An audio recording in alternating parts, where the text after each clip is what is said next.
Mom's voice dripped with smugness as I walked through the front door. Thanks to your car, our daughter is having the time of her life. She didn't even try to hide it. My sister's time of her life, Paris, five-star hotels, champagne, paid for with the sale of my dream sports car. I set my suitcase down. My smile was quiet, deliberate. Mom's brows furrowed. "What's so funny?" I let her wait. She had no idea. The car wasn't just metal and paint. It was my first big win in life. A midnight black, limited edition Aston Martin DB11, rebuilt by my own hands over 2 years. I'd poured into it every overtime check, every weekend, every ounce of pride I had. When I left for Tokyo on business, I parked it in the garage, covered and locked. Dad waved me off with that, "We'll keep an eye on things." I didn't think twice. That was my mistake. The first crack in the facade came in an Instagram story. My sister, draped in designer clothes she'd never afford, sipping champagne on the balcony of a suite. I noticed the timestamps. I noticed the ring on her finger, a diamond tennis bracelet reflected in the glass, the one my parents swore they couldn't buy me for graduation because money's tight. Money was tight, but apparently not for her. The second sign, a gap in my garage when my neighbor sent me a photo asking if I'd finally sold the beauty. I didn't respond. I stared at the empty space where my car had been and felt my stomach turn cold. No calls, no warnings. They just did it. Grief would have been easy. Anger would have been natural. Instead, I sat in my Tokyo hotel room with my laptop, credit card statements, and a pen. I started listing every asset in my name, every shared account, every family debt tied to me as guarantor. Revenge, I knew, works best when it wears the suit of legality.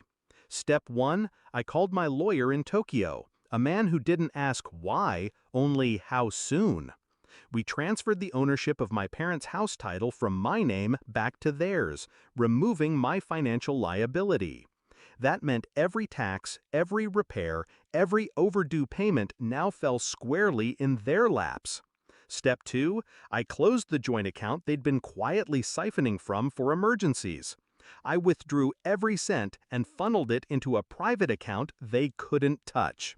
Step 3, the car. They thought they'd won when they sold it for $140K.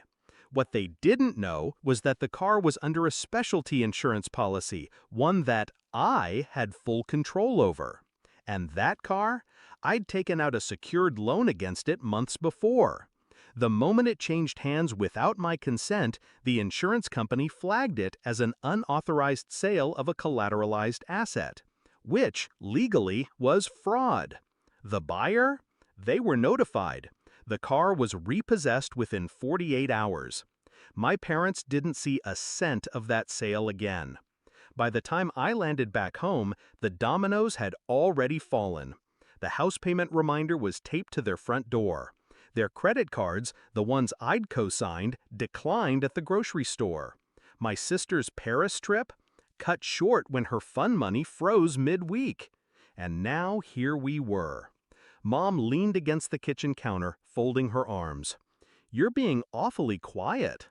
I took my time, pulling a bottle of water from the fridge. "Just thinking," I said, unscrewing the cap. She smirked. "About how your car's gone?" I met her gaze. "About how it's back in my name. About how the bank froze the funds from the sale. About how you now owe the insurance company for selling property that wasn't yours." The smirk cracked. "You what?" I stepped closer, my voice low and steady. "You turned my hard work into your daughter's vacation fund. I just turned your little scheme into a debt you can't run from." Her eyes darted toward Dad, who had just stepped into the doorway, pale and silent.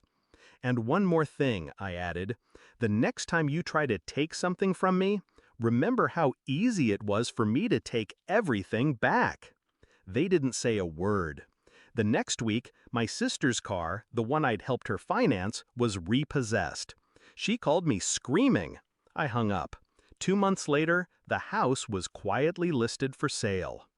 People ask if I regret it, if maybe I should have just confronted them face to face before pulling the trigger. But betrayal is rarely an accident. They counted on me being too shocked, too family loyal to fight back. They forgot I learned strategy from them. I didn't scream, I didn't slam doors. I just turned the chessboard, made my move, and let them watch their king fall in silence. Back in the kitchen that day, Mom finally asked, almost whispering, "What's so funny?" I smiled. Not cruel, just certain. Because the car you sold was never really yours to sell. And now, neither is anything else you thought you had. Her face collapsed. I walked away. Some victories aren't loud. They're quiet enough to hear the other side break.